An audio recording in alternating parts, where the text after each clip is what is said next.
Pokoknya sampean yakin pangeran iku kondang. Islam itu dipimpin kiai keliru ya mlaku, dipimpin kiai bener ya mlaku, dipimpin kiai gonta-ganti ya mlaku. Teng TV sering ono berita ustad sodomi, ustad ngene-ngene. Wong ya ora terus gedeng Islam, ya nyalahno ustad iku. Ya ono Islam dibajak, ekstremis ya muni Islam, sekuler ya muni Islam, liberal ya muni Islam. Ya Islam ya baik-baik saja, ora ono masalah kan, biasa mawon. Yo rame ini dunya. Riyen Rasulullah niku rak sae-saene tiyang niku mawon disisipi tiyang munafik. Karena ndak ada cerita pendapat itu memuaskan semua napa pihak. Rasulullah rak kesayangane pangeran.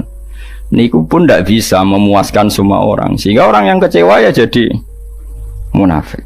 Pemene trimo kiai, trimo presiden, trimo Kapolri, trimo pangam, enggak bisa. Apapun konsepnya itu enggak bisa. Mesti ada yang setuju pendekatan ekstremis itu persuasif. Sing sitok gak harus tegas. Kalau gak tegas gak bisa membasmi akar-akarnya.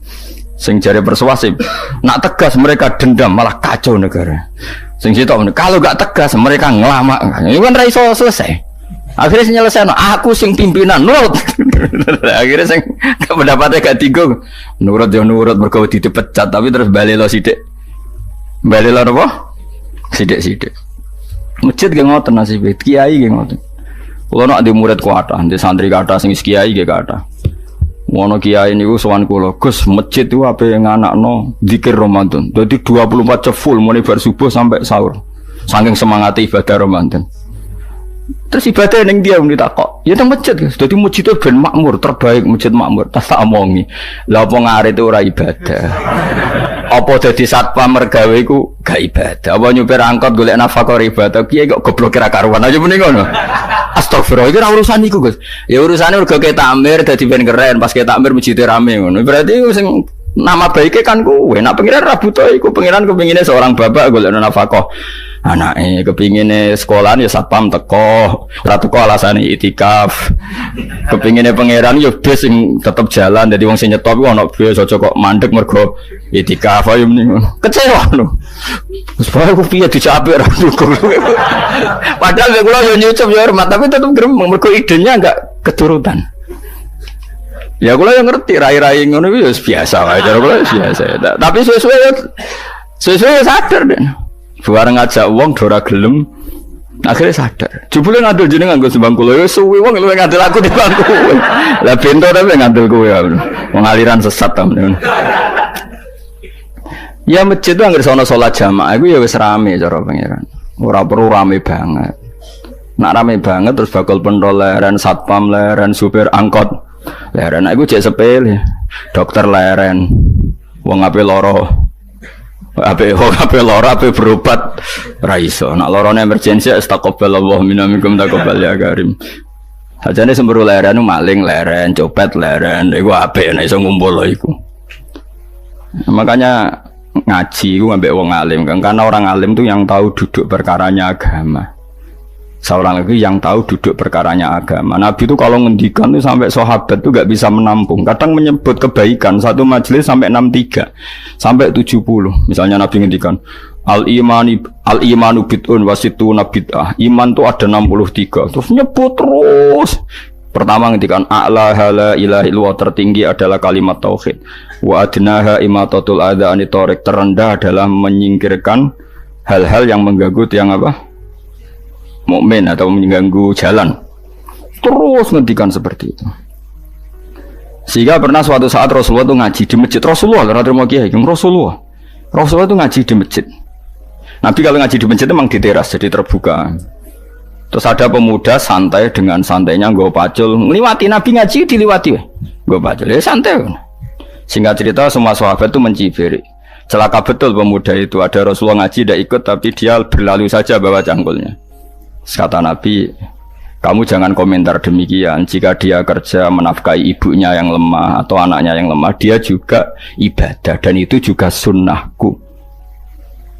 Akhirnya sahabat mereka sadar. Jadi untuk meramaikan Islam itu tidak harus semuanya ngaji di masjid. Yang ngapain kerja ya ben kerja. Yang penting orang jadi germo, orang pengedar narkoba. Nah, itu orang kerja kang perusakan. Jadi sebetulnya orang tuh nggak bisa mengatakan kerja mau pengedarkan narkoba itu ndak. Pengrusakan tuh namanya. Tapi kayak adol pentol terus hal-hal yang halal itu namanya apa? Kerja. Dan kerja itu ibadah. efek dari perikiran ulama yang seperti ini, akhirnya masjid daerah ulama itu sepi-sepi. Mergo ngomong ngono terus wong wae nak ngono ora perlu ning masjid. Lah iku kesimpulane sing salah. Kok terus kesimpulannya nak ngono ora perlu ning masjid bar saiki. Maksudnya orang ngono sing di aktivitas nggih monggo. Nek sing ada aktivitas timbang turu ning omah kene aduk ibadah ning masjid atau jatuh turu ning masjid. Nah, akhirnya daerah-daerah tertentu yang akeh ulama mesti masjidnya sepi, tak jamin. Jajal gitu loh nih Rembang. Oh, tambah sepi. Karena ulama cara berpikir, jong kerja ya, ibadah ngernet ya, ibadah mulang ya ibadah. Akhirnya mau masjid pas tarawih. Iku gue golek sing cepet. Tapi kunane kuno, Nabi sekalipun itu yang namanya orang yang mendengar tetap ada yang menolak. Konsep perang di luar kota itu kan secara teori militer itu rasional. Bikin kontak ya rasional. Tapi orang yang berpendapat tadi, ya Rasulullah kita di rumah saja, itu ya gelo. Kayak tadi orang yang ingin memakmurkan masjid kemudian kan saya seperti itu ya gelo. Kalau pikiran saya, suatu saat dia sadar, intinya sadar, terus sowan saya sadar. Karena ya muridnya ada murid beda angkatan ya, dia semi-semi teman sama saya. Tak omong ngene, cong kowe nak pancen seneng masjid tenan, masjid itu aja dadi problem bagi umat. Misalnya gini, aja sampai kenapa ora nyupir angkot demi nak mirno masjid, kenapa ora tugas satpam demi makmurno masjid. Berarti masjid ini menjadi problem penghalang dari sistem sosial ekonomi. Kowe seneng masjid darani problem, kowe seneng masjid dianggap kambing hitam. Ya sudah, sholat jamaah saja, sholat jamaah di masjid. Terus yang nganggur-nganggur ya ke masjid. Tapi kalau yang sibuk ya monggo, asal itu halal ya ibadah. Ketika Nabi setiap aktivitas muslim asal halal itu apa? Ibadah. Makanya kita harus. Nah, tapi kan pendapat seperti ini itu kan kadang dibantah juga. Tapi ke Ramadan Gus tahun pisah, nosok njenengan ora setuju. Tak bukti kalau dia hadun nafsi tak tes. Ya wis aku setuju. Syaratnya ketuane takmir ra kowe. Dadi masjid rame pas kowe ra ketua takmir. Isen dene karena dia ingin punya prestasi. Berarti sawang wow pas dene ketua takmir hadun nafsi enggak? Hadun nafsi pasti dia itu cari. Ya jajal pengajian sing gede-gede. Mergo pengurus takmire kok pengen pas era dekne tau pengajian geden. Pas gak pengurus takmir terus ana pengajian geden. Lah opo rame-rame bareng. Padahal orangnya sama. Nah itu ulama itu tukang ngomong seperti itu. Mungkin menyakitkan, tapi ulama itu terus ngomong seperti itu supaya agama ini dibawa berdasar ikhlas, bukan hadzun nafsi, bukan kepentingan pribadi. Tapi tentu ulama tetap ngomong iktikaf ya sunat baik, kerja ya baik, amal lainnya asal baik ya baik. Ngomong gitu terus. Tapi kan mangkal loh akhir ulama, karena bagi pengurus masjid baik itu pas Ramadan ya masjidnya rame. Bagi yayasan yatim piatu amal ape ya dikekno yayasan yatim piatu. Bagi KBIH, bagi travel amal ape ya umroh. Ya ora. Jadi tenan kula raguyan. Mana mungkin travel umroh dalil kowe nek ndek dhuwit luwih kekno cah yatim, kekno masjid gak payu travel. Tapi dalile al umroh ilal umroh kafaratun lima bainahuma. Umroh itu yang mengkafaroi dosa. Jadi dan itu kersane Allah, orang macam-macam pikirannya kersane Allah dan baik-baik saja. Dunia diokal-akali ini ya baik-baik saja. Allah ya tenang aja tetap sugih. Cuma ulama harus ngomong seperti saya. Jadi karena keterbatasan manusia sehingga yayasan yatim piatu mesti ngomong seakan-akan ibadah terbaik yang nyumbang yatim piatu. Nanti yang di travel ibadah terbaik ya sowan Nabi umroh. Nanti sing jamaah thariqah ya ibadah terbaik itu thariqah. Semua dan itu semuanya baik gak masalah, kita ada. Tidak masalah.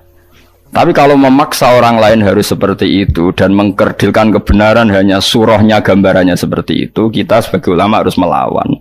Karena Nabi dawuh kebaikan itu sekian jumlahnya. Terus Nabi menyebut di satu majelis itu 60. Sampai yang diantara yang disebut itu nganti ono sing jorok.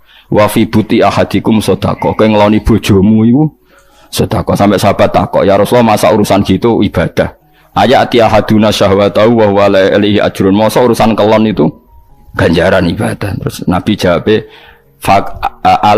kata Nabi faqih falawadu'aha fi haramin akana alihi wisrun. Kalau andikan dia meletakkan mental seknya atau aktivitas seknya di luar yang halal, apakah itu tidak dosa? Iya ya Rasulullah. Terus kata Nabi wa kadzalika, begitulah kalau diletakkan di halal dia juga dapat apa? Paha. terakhir Nabi ngendikan takufu syarraka anin nas fa innaha shadaqatun minka ala nafsik. Jika kamu itikaf di masjid tidak bisa, adol pentol tidak bisa, jadi satpam tidak bisa, aktivitas sosial yang menguntungkan orang lain tidak bisa. Takufu syarraka anin nas. Yang penting kamu tidak berbuat buruk yang merugikan manusia.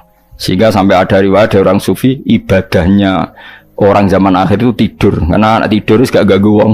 Iya, paling bojo tok sepeten. Tapi kan yo nyopet yo ora, zina yo ora, ndelok wong ayu yo ora. Nah, itu sampai Nabi terakhir nyebut. Dari sekian kebaikan tuh kalau gak mungkin kata Nabi takufu syarraka anin nas fa innaha shadaqatun minka ala nafsik. Sementing kamu tidak melukai atau merugikan orang apa? Sehingga misalnya ulama kok ngerti ada orang tidur di rumah, wong apik, gak ganggu wong. Ono bajingan mati, wong apik, iso bajingan meneh. Nah, akhirnya masyhur orang krono bajingan mati, kiai tenan ya. Saya ge mayit niku, wong gak siap nih saya. Bajingan sih. Saya padahal ning atine kiai nek mati ya apik dong ora iso bajingan to. Akhir dari bajingane ya wis mati. Lho sekarang ngakhiri bajingan apik ta elek? Apik. Berarti matine elek ta apik? Apik. Maksudnya kiai ku apik matine ora apik wonge. Lah ngomong gak trimo pikirane apik iku. Wonge lagi kiai ndake pinter maksudnya. Apik ngene iki. Ngomong keberatan. Ayo ngomong apik. Ya saya kan wedi yo. Nggih apik. Lah itu ilmu. Jadi ngaji ilmu itu orang harus punya kesiapan pendapat meskipun itu kita tidak siap. Wa wasa antakrahu syai'a wa huwa khairul lakum. Pendapat itu meskipun kamu kadang tidak cocok, bisa saja menurut Islam itu ini lebih apa? Baik, karena tadi kebaikan itu sekian bentuk.